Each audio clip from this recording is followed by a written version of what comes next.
I've had many adventures with Andrew on stage, and he is somebody who I treasure in my life and in my career.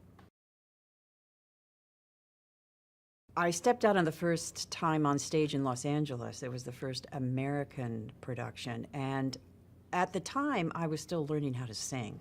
And Andrew is very challenging. He writes challenging music to perform.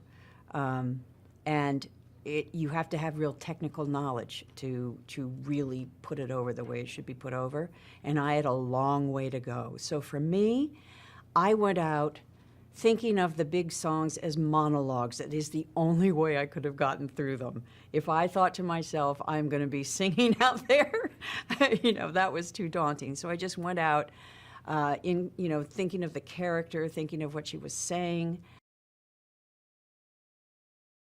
I think of Sunset Boulevard as the arena in which I really learned how to sing.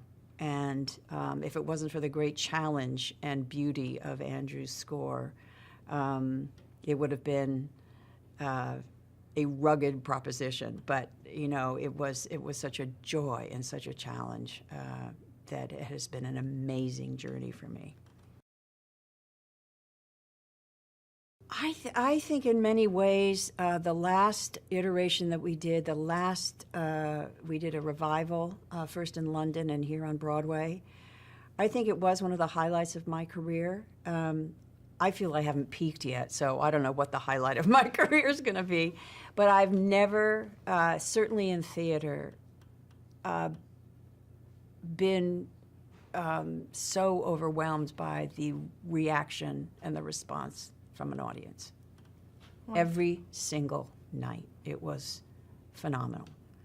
We had a wonderful cast, but there was something about the last show, and the first one all those years ago was very powerful as well. But there was something that was really, really special, and we had a full orchestra on stage, and Andrew came back and did beautiful, beautiful additions to the score that were a joy to listen to every night.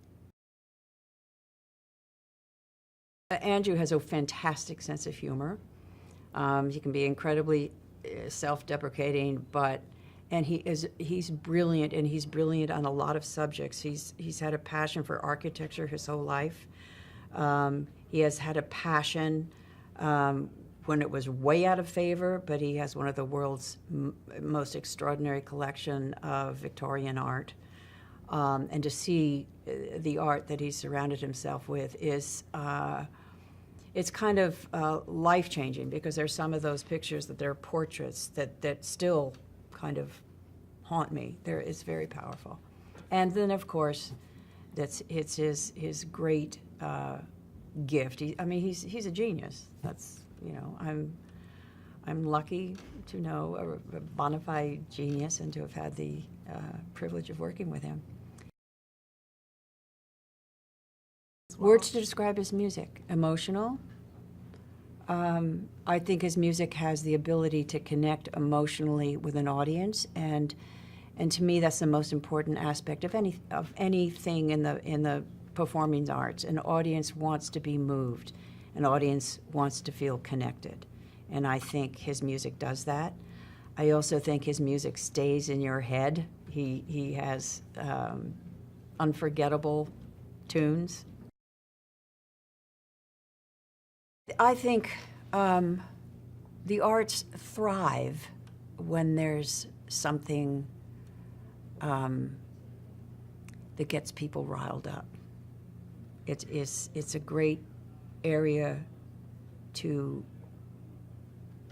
which to protest, but in many cases, to make a point musically or to make a point with humor is much more powerful than just getting up on a soapbox and haranguing people. So I think art will always have a place in commenting on the times that it's written in. Well, Andrew, I'm a year older than you are, and I think you will find out that I feel like life is just beginning. So welcome to life.